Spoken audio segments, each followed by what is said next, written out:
क्या कह रहा था उमैर? तो इसका मतलब है कि आपने? हाँ, मैंने उमैर को तुम्हारा नंबर दिया था। अम्मी क्या जरूरत थी आपको? नहीं, इसलिए क्योंकि मैं समझती हूँ सच्ची मोहब्बत रंग जरूर लाती है। तो आपकी मोहब्बत भी तो सच्ची थी, फिर वो क्यों धूल बनकर उड़ गई? किसने कहा? वो धूल तो खुशबू बनकर मेरी सांसों में बस गई है। बताइए ना। मेरी मोहब्बत अपने अंजाम को पहुंच गई है नहीं, लेकिन तुम्हारी मोहब्बत को मैं बर्बाद नहीं होने दूंगी। तुम उमैर से जरूर मिलोगी।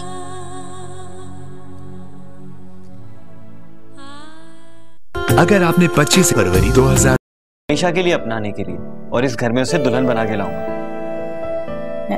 एनी को इस घर में? तो और क्या सकीना भी, और कहाँ लेकर जाऊंगा?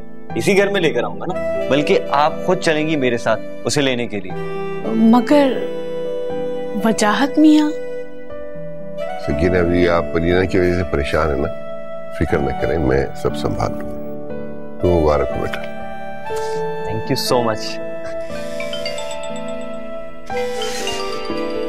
एक्सक्यूज मी, अब आप एक फ्रेंड आ गई।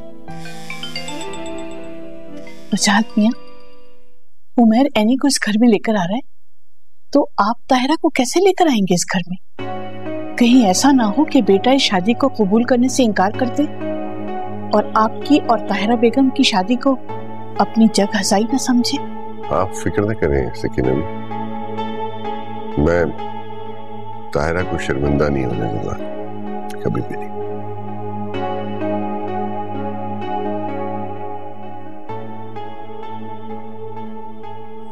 अम्मी, आपको ये सब कुछ नहीं करना चाहिए था।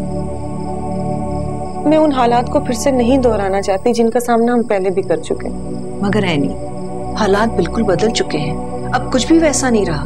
कुछ भी तो नहीं बदला अम्मी, मैं आज भी वही हूँ, बेबस बेटी, और आप आज भी वही, मजबूर और तन्हा। नहीं एनी, अब मैं तन्हा और मजबूर नहीं रही। मेरा मतलब है कि अब हमारे सर पर रहमत की मुखालफत और शादों की दावत नहीं रही। देखो ना, अब हम लोग बिल्कुल आजाद हैं अपनी खुशियां हासिल करने के लिए, अपने फैसले करने के लिए।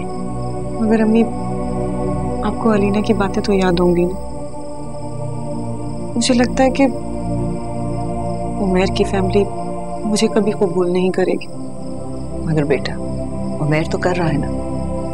मगर अम्मी, मुझे ऐसे लड़के से शादी करनी है जिसका खानदान मेरे साथ साथ आपको भी अपना है। थोड़ा दिमाग तो खराब नहीं हो गया नहीं? मुझे जिसने अपनाना था ना, उसने अपना। मेरा मतलब है नहीं कि मैं तन्हा बिल्कुल ठीक हूं, तो मेरी फिक्र मत करो। अब तुम उमैर के सामने किसी किस्म की शर्त नहीं रखोगी, समझी? मैं तुम्हारे साथ नहीं जाऊंगी। मगर अम्मी, आप नहीं, मुझे दरमियान में मत लाओ बेटा, और ना ही मेरी फिक्र करो बेटा। बस तुम उमैर को यहाँ बुला लो, मैं उससे खुद बात करूंगी। मगर अम्मी, मैं उमैर के सामने एक शर्त जरूर रखूंगी। सिर्फ उमैर को ही नहीं, उसके पूरे खानदान को मुझे कबूल करना होगा।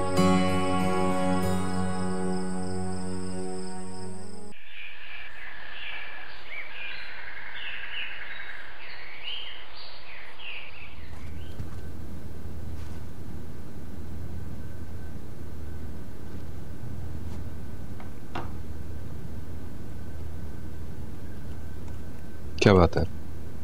फिर कुछ हुआ? अली, पापा ने घर की चाबियां फूफो को दे दी हैं। ओह, और तुम ये घर छोड़ के जाना नहीं चाहती है ना? मैं पापा से बात नहीं कर सकती, लेकिन आते जाते उनको देख तो सकती हूँ ना। मैं तुम्हारा दुख समझ सकता हूँ रीना, लेकिन मामा का गुस्सा भी तो बरहक है।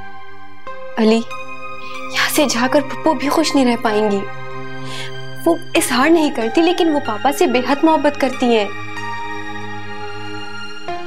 अगर हम दूर हो गए ना, मैं उन दोनों की अना के दरमियान फंस कर रह जाऊंगी। अली, पापा की सूरत देखने को तरस जाऊंगी।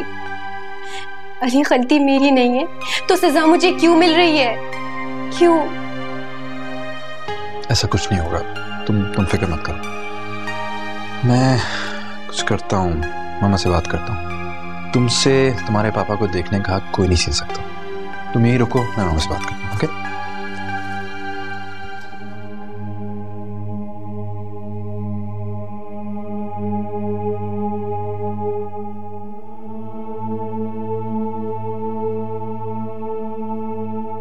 वजाहत को अब मेरी जरूरत नहीं रही, ना ही उसे कोई मेरी परवाह है। जरा भी लिहाज होता तो वो इस तरह से घर की चाबियां ना भिजवा देता। अब तो हमारा अलग हो जाना ही बेहतर है। मामा, हम अभी भी तो अलग ही रह रहे हैं। मामा, ये घर क्लिफ्टन के घर से बहुत ज्यादा अच्छा है। प्लीज, अब हम यहीं रहेंगे। वजाहत ने मुझे जो दुख दिए हैं उसका जवाब तो यही बनता है कि अब वो हलीना से भी जुदा हो जाए। मामा, अगर हम इस घर से चले गए तो उमैर को अपनी मनमानी करने की आजादी मिल जाएगी। क्या? जी ठीक कह रहा हूं मैं। हम जिस दिन इस घर से गए वो उस लड़की को इस घर में ले आएगा। नहीं, ऐसा नहीं हो सकता। जाओ, ये चाबियां सकीना भी को वापस कर दो। हम इस घर से नहीं जाएंगे। मैं देखती हूँ कि वो लड़की इस घर में कैसे आती है।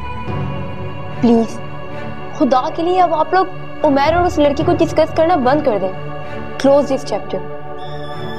मेरे जीते जी ऐसा नहीं होगा। अली, तुम चाबियां वापस कर दो।